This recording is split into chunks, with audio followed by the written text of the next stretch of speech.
Good evening students. आज हम start करने जा रहे हैं जेनेटिक्स। इसका 5th चैप्टर है जो प्रिंसिपल ऑफ इनहेरिटेंस। तो सबसे पहले अब जेनेटिक्स के बारे में पढ़ते हैं। इसका इंट्रोडक्शन क्या है, जेनेटिक्स है क्या एक्चुअल में। जेनेटिक्स दो वर्ड से मिलकर बनी है। अगर मैं बात करूं, genetics is the combination of two words, first is heredity and second is variation. Heredity, अब दोनों वर्ड्स का हमें पता होना चाहिए। हेरिडिटी बोले तो it is the transmission, it is the transmission of, it is a transmission of character, it is the transmission of character from one generation to another generation, one generation to another generation। इसको हम क्या बोलते हैं, heredity बोलते हैं। अगर यहाँ पे एग्जैक्टली देखेंगे, आगे चल के बात करेंगे, तो यहाँ पे कैरेक्टर बिल्कुल एग्जैक्ट वर्ड नहीं है, क्योंकि कैरेक्टर्स हमेशा नॉन इनहेरिटेबल होते हैं। लेकिन यहाँ पे हम डेफिनेशंस वगैरह में यूज कर देते हैं। वेरिएशंस क्या होती हैं? सम changes in genetic material, जो जेनेटिक मटेरियल के अंदर चेंजेस आ रहे हैं ना, उसको हम क्या बोल देते हैं, उसकी वजह से वेरिएशन होगी। अब जब अपना जेनेटिक मटेरियल वो क्या है, डीएनए है। अब डीएनए के अंदर कुछ चेंजेस आ रहे हैं, उसकी वजह से आती है अपनी, उसकी वजह से होता है फिर इवोल्यूशन। और इवोल्यूशन से फिर आगे जाके क्या बनती है अपनी डाइवर्सिटी। इवोल्यूशन से बन रही है अपनी डाइवर्सिटी एंड देन डाइवर्सिटी। अब डाइवर्सिटी का मतलब क्या होता है? अगर सिंपली डाइवर्सिटी को बोलूं मैं कि स्पीसीज ऑन अर्थ, अर्थ के ऊपर स्पीसीज किस किस टाइप की स्पीसीज एग्जिस्ट कर रही है, उसको बोलते हैं डाइवर्सिटी। अब डाइवर्सिटी हम क्या, अब डाइवर्सिटी क्या बनाएंगे अपनी, सिंपल मैं बोलूं कि पॉपुलेशन बोले तो, या फिर मैं बोल सकता हूं सिंपल पॉपुलेशन में कोई भी स्पीसीज आ सकती है। इवोल्यूशन से बनी डाइवर्सिटी। अब डाइवर्सिटी मिलके क्या बना रही है अपनी, एक यूनिट भी आएगी अपनी बायोलॉजी के अंदर, दैट इज बायोडाइवर्सिटी। और यही बायोडाइवर्सिटी क्या है, सिंपल मैं बोलूं कि इंटरेक्शन पढ़ेंगे हम इसके बारे में। तो मैं क्या बोल सकता हूँ, genetics is the combination of two words, heredity and variation। heredity is the transmission of character from one generation to another generation, या फिर मैं बोल सकता हूँ from parent to offspring, from parent to offspring। उसके बाद वेरिएशन है। Variation का मतलब क्या है कि some changes in genetic material. मैंने बोला सम चेंजेस, जेनेटिक मटेरियल के अंदर कुछ चेंजेस आना, यानी कि जेनेटिक मटेरियल डीएनए के अंदर कुछ चेंज आ रहा है, तो उसकी वजह से हो रहा है इवोल्यूशन। इवोल्यूशन की वजह से हो रही है डाइवर्सिटी, और डाइवर्सिटी से एक वर्ड हमने यहाँ पे बता दिया, दैट इज बायोडाइवर्सिटी, एक यूनिट। ये फिर एक चैप्टर बन जाता है इकोलॉजी के अंदर अलग से। और यही डाइवर्सिटी हम क्या है, बायोलॉजी के अंदर पढ़ते हैं। तो वेरिएशंस भी एक मेन कोज है किसका, जेनेटिक्स का। ये यानी कि जेनेटिक्स दो वर्ड से मिलके बना है। अब हम बात कर लेते हैं इसके अंदर कि बेसिक टर्मिनोलॉजी, यानी कि कौन से वो वर्ड्स हैं जो जेनेटिक्स के अंदर यूज होते हैं, जिनका हमें पता होना चाहिए चैप्टर स्टार्ट करने से पहले। कौन से वो वर्ड्स होंगे।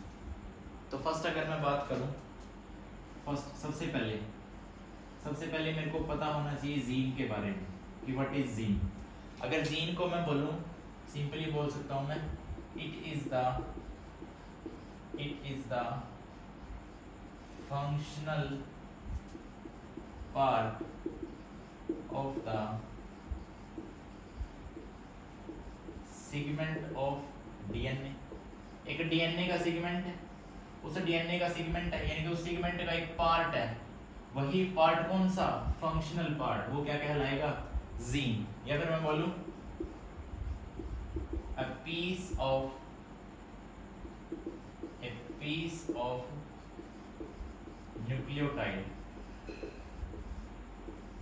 न्यूक्लियोटाइड का एक पीस, उसको हम क्या बोलेंगे, जीन। अगर मैं बात करूं कि जीन को थोड़ा सा हमें पता होना चाहिए जीन के बारे में, अगर थोड़ा सा डिटेल में बताऊं, सपोज किया अपने पास ये एक सेल है, यानी कि एनिमल सेल की बात कर रहा हूँ। एनिमल सेल के अंदर न्यूक्लियस प्रेजेंट है, इस न्यूक्लियस के अंदर जेनेटिक मटेरियल प्रेजेंट है। ये जेनेटिक मटेरियल कुछ इस फॉर्म में प्रेजेंट है, स्कैटर्ड फॉर्म में, यानी कि क्रोमैटिड्स या फिर जो यहीं से क्रोमैटिड क्रोमोसोम बने वो टेंगल्स अनटेंगल्ड फॉर्म हो रहे हैं।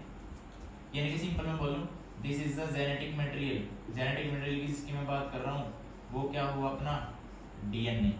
यानी कि मैंने ये जो अपना जेनेटिक मटेरियल है वो बेसिकली इस फॉर्म में होता है। ऐसा बोला जाता है कि जो डीएनए है वो हेलिकल शेप का होता है, फिर हेलिक्स फॉर्म में होता है। इसको हम बोल सकते हैं हेलिक्स शेप, या फिर मैं बोलूं डबल हेलिकल शेप या फिर डबल हेलिक्स। सिंपल क्या होता है, जैसे मैंने पोलैरिटी दे दी, ये एक की पोलैरिटी 3 प्राइम टू 5 प्राइम है, तो दूसरे की polarity 5 prime to 3 prime. Just मैंने पोलैरिटी इसलिए दी है कि दोनों जो स्ट्रैंड अलग अलग हैं डीएनए की, डबल हेलिक्स हो गया ना, तो अलग अलग रिप्रेजेंट करने की। अगर एक 3 प्राइम से स्टार्ट हो रही है, दूसरी 5 प्राइम पे खत्म हो रही है, दूसरी 5 प्राइम से स्टार्ट हो रही है तो 3 प्राइम पे खत्म हो रही है। मैंने इस डीएनए को एक लीनियर फॉर्म में ड्रॉ कर लिया। इसमें क्या होगा, यही जो 3 प्राइम टू 5 प्राइम है उसको मैंने ऐसे दिखाया, और ये जो 5 प्राइम टू 3 प्राइम, सपोज किया इसका जो ये वाला पोर्शन है, यानी कि ये तो पोर्शन है उसका फंक्शनल। फंक्शनल बोले तो यानी कि ये कोई ना कोई आगे जाके प्रोटीन बनाने का काम कर रहा है। यानी कि ये अब पूरा का पूरा डीएनए का सेगमेंट है, उस डीएनए का सेगमेंट का एक फंक्शनल पार्ट, उसी को मैंने क्या बोला है, जीन। ठीक है। सेकंड, अगर हम बात कर रहे हैं जीन के बाद अगर हम बात कर रहे हैं बेसिक टर्मिनोलॉजी की, तो हम बात कर लेते हैं, इसके बाद हम बात कर लेते हैं सेकंड पे आएगा कि व्हाट इज कैरेक्टर और ट्रेट। ये वो वर्ड्स हैं जो बार बार जेनेटिक्स में यूज होंगे, क्वेश्चन सोल्व करेंगे, कॉन्सेप्ट आएंगे, तो वहां पे हमें उनसे पहले हमें ये सीखने की ज्यादा जरूरत है। अब देखो कैरेक्टर याद रखना, कैरेक्टर हमेशा नॉन इनहेरिटेबल होते हैं। कैरेक्टर कभी भी एक जनरेशन से दूसरी जनरेशन में पास नहीं होते, इसका मतलब ये होगा। और ट्रेट हमेशा इनहेरिटेबल होते हैं। इनहेरिटेबल बोले तो एक जनरेशन से दूसरी जनरेशन में पास होते हैं, यानी कि पेरेंट टू ऑफस्प्रिंग बनते हैं। अगर मैं एग्जांपल लूं हाइट का, ठीक है, हाइट सपोज किया फादर की हाइट सपोज किया, फादर टॉल है एंड मदर क्या है, ड्वार्फ है। लेकिन यहां से इन दोनों से जो आगे ऑफस्प्रिंग बना है, आगे डॉटर सेल बना है, अब वो क्या, अब उसकी हाइट डिपेंड नहीं करेगी, उसकी हाइट टॉल भी हो सकती है, उसकी हाइट ड्वार्फ भी हो सकती है, उसकी हाइट टॉल एंड ड्वार्फ के बीच में भी हो सकती है। यानी कि मैं क्या बोलूंगा, जो ऑफस्प्रिंग बनेगा वो क्या करेगा, जो भी उसकी हाइट होगी वो एक्वायर्ड करेगा। एक्वायर्ड किससे करेगा, एनवायरनमेंट से करेगा। एनवायरनमेंट से करेगा, तो इसलिए मैंने क्या बोला है, जो कैरेक्टर होते हैं वो हमेशा क्या है, नॉन इनहेरिटेबल है, कभी भी पेरेंट से ऑफस्प्रिंग में पास नहीं होते। इनहेरिटेबल का मतलब होता है ट्रेट्स। अब सपोज किया, अब यही जो हाइट है, ठीक है, हाइट में मैंने क्या किया, टॉल को रिप्रेजेंट कर रहा है, दैट इज कैपिटल टी, और दूसरे को रिप्रेजेंट कर रहा है स्मॉल टी। ये वाला एग्जांपल तुम्हें ज्यादा समझ नहीं आएगा, इसकी जगह मैं एग्जांपल ले रहा हूं, ट्रेट की जगह मैं एक एग्जांपल ले रहा हूं, that is eyes colour. Simply मैं बोल सकता हूं eyes colour.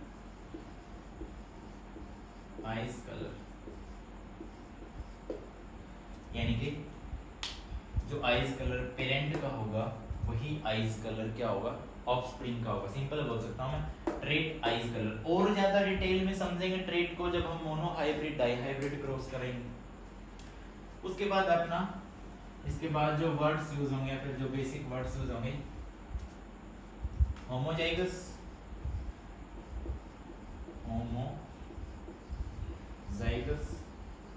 And another is heterozygous. दोनों में डिफरेंस है। होमोजाइगस उसको बोलते हैं ऐसा आइडेंटिकल ऐसा इंडिविजुअल जिसके पास सेम एलील होते हैं, या फिर आइडेंटिकल, सेम बोलो या फिर मैं आइडेंटिकल एलील्स, उसको हम बोलते हैं होमोजाइगस। एग्जांपल मैंने लिया इसका कैपिटल टी, एक जीन है उसके पास एलील है कैपिटल टी दोनों सेम है, दैट इज होमोजाइगस। या फिर स्मॉल टी ये भी दोनों सेम है, दैट इज होमोजाइगस। हेटेरोजाइगस को मैं क्या बोल सकता हूँ? इंडिविजिबल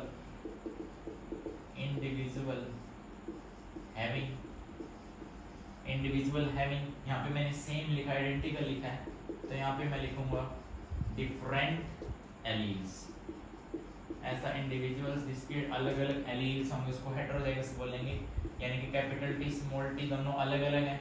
या फिर एक्स वाई क्रोमोसोम लेते हैं ह्यूमन बीइंग के अंदर भी, तो हेटेरोजाइगस का एग्जांपल ये भी हो सकता है, दोनों अलग अलग हैं।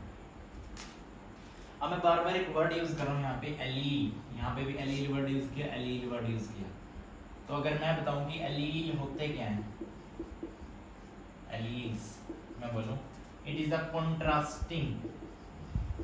contrasting form of जीन की contrasting form बोले तो अलग अलग फॉर्म बोल सकते हैं, उसको बोलते हैं एलील। सपोज किया अपने पास एक जीन प्रेजेंट है, वो जीन रिप्रेजेंट कर रहा है हाइट को। अब हाइट में मैंने पॉसिबिलिटी ले ली दो पॉसिबिलिटी क्या ली है? वो हाइट है, या तो वो पर्सन टॉल होगा या फिर वो ड्वार्फ होगा। अब टॉल को रिप्रेजेंट करने के लिए मैं कैपिटल टी का यूज करूंगा, ड्वार्फ को रिप्रेजेंट करने के लिए मैं स्मॉल टी का। अब देखो जीन तो मैंने हाइट का लिया, यानी कि एक जीन है, उस जीन की अलग अलग फॉर्म है, देखो capital T small T that is allele. तो it is a contrasting form of gene. उसके बाद अगर हम बात कर रहे हैं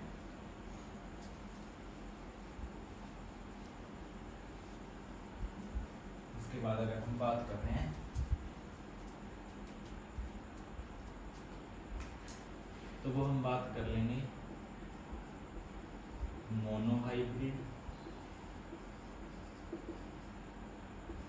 डाईहाइब्रिड, ट्राईहाइब्रिड, क्रॉस, बहुत सारे क्रॉस हो सकते हैं। Monohybrid, dihybrid, trihybrid. Mono means single, मैं बोल सकता हूँ हाइब्रिड कब बनता है? जब दो पेरेंट आपस में क्रॉसिंग करते हैं तो एक बनता है अपना हाइब्रिड। यानी कि मैं बोलूंगा it is the inheritance of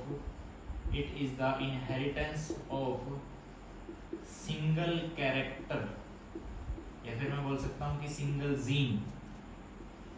dihybrid cross, it is the inheritance of double character,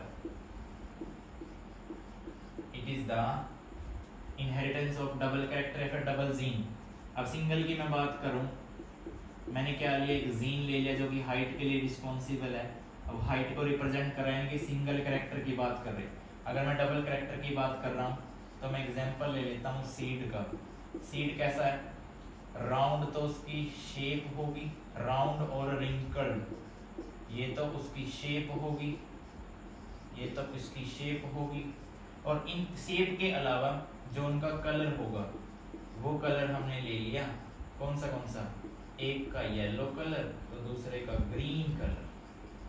यानी कि अगर मैं बात करूंगा डाईहाइब्रिड क्रॉस में डबल कैरेक्टर की बात करेंगे, एक कैरेक्टर सीड की शेप होगी तो दूसरी कैरेक्टर सीड का कलर होगा, इसको बोलते हैं डाईहाइब्रिड क्रॉस। ट्राईहाइब्रिड क्रॉस में हम क्या बोलते हैं? It is the inheritance of, ये डबल है तो यहाँ पे मैं ट्रिपल वर्ड यूज कर सकता हूँ, या फिर मैं यहाँ पे 3 वर्ड यूज कर सकता हूँ। कैरेक्टर 3 कुछ भी हो सकते हैं। सीड कलर, सीड शेप हो सकता है, पोड कलर, पोड शेप हो सकता है, फिर 3 कैरेक्टर कोई भी हो सकता है, शेप, कलर, हाइट कुछ भी हो सकती है। That is example. या फिर ट्राईहाइब्रिड क्रॉस, ठीक है। इसमें से 2 हमारे सिलेबस के अंदर है, लेकिन ये कई बार कॉम्पिटिटिव एग्जाम में पूछा जाता है और यहाँ से हम डायरेक्ट आंसर सोल्व कर देते हैं, उसका सॉल्यूशन निकाल देते हैं ट्रिकी कुछ फॉर्मूलाज के साथ। नेक्स्ट अपना है जो इसमें और हम बात करते हैं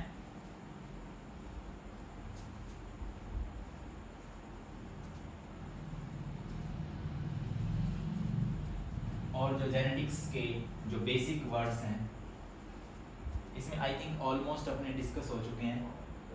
और क्या बता सकते हैं इसमें, वैसे तो हम जो आगे फर्दर यूज करेंगे मोनोहाइब्रिड डाइहाइब्रिड क्रॉस आगे आएगा, उसमें दो वर्ड और आएंगे अपने, एक आएगा डोमिनेंट और दूसरा आएगा रिसेसिव। डोमिनेंट कौन सा होता है, जब हमारी F1 जनरेशन बनती है, F1 जनरेशन बनती है मोनोहाइब्रिड के केस में। आगे अपना मोनोहाइब्रिड का केस हम पढ़ेंगे, डिस्कस करेंगे। बस यहाँ पे मैं सिर्फ डोमिनेंट और रिसेसिव को केस समझने के लिए, मोनोहाइब्रिड में हम बात करते हैं सिंगल कैरेक्टर की, सिंगल कैरेक्टर की बात करते हैं। सिंगल कैरेक्टर हमने लिया किसका, हाइट का, उसके लिए पॉसिबिलिटी दे दी, एक टॉल है तो दूसरा ड्वार्फ है। ये हमने ले ली पेरेंट, पेरेंट की हमने क्रॉसिंग करवाई।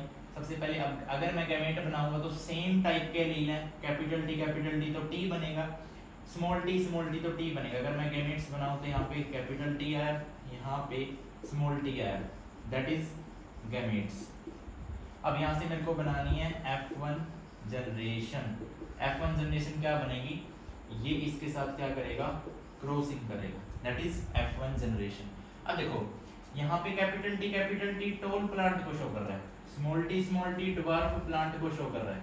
लेकिन जो F1 जनरेशन आई है, F1 जनरेशन को मैं हाइब्रिड का नाम भी दे सकता हूँ। और ये जो यहाँ पे बना है ये भी टॉल बना है। ये सिर्फ मैंने इन दो वर्ड्स के लिए जस्ट यहाँ पे डायरेक्ट समझाया है, डिटेल में करेंगे आगे, इस चैप्टर का अलग नेक्स्ट टॉपिक आएगा। तो डोमिनेंट देखो हमने टॉल और ड्वार्फ दो हमने अलग अलग क्या लिए थे, कैरेक्टर लिए थे एक जीन के। तो उसमें जो F1 जनरेशन बनी थी उसमें आया सिर्फ टॉल, यानी कि मैं क्या बोल सकता हूँ कि टॉल F1 जनरेशन के अंदर कहीं ना कहीं ड्वार्फ को क्या कर रहा है, डिप्रेस कर रहा है और खुद को एक्सप्रेस कर रहा है। तो मैं बोल सकता हूँ कि डोमिनेंट में वो होगा that express itself in F1 generation. Dominant वो होगा जो अपने आप को F1 जनरेशन में क्या करेगा, शो करेगा। टॉल ड्वार्फ की क्रॉसिंग करवाई, गैमेट्स बने capital T small T, crossing आई F1 generation capital T small T, tall और ड्वार्फ की क्रॉसिंग करवाने से टॉल बना है। तो टॉल यहाँ पे क्या हुआ, डोमिनेंट हुआ। और रिसेसिव कौन सा होगा, that do not express itself, जो क्या करेगा, अपने आप को एक्सप्रेस नहीं कर पा रहा, अपने आप को एक्सप्रेस कौन नहीं कर पा रहा, दैट इज ड्वार्फ, यानी कि ड्वार्फ, उसको बोलते हैं रिसेसिव। ठीक है, तो ये थे कुछ बेसिक वर्ड्स।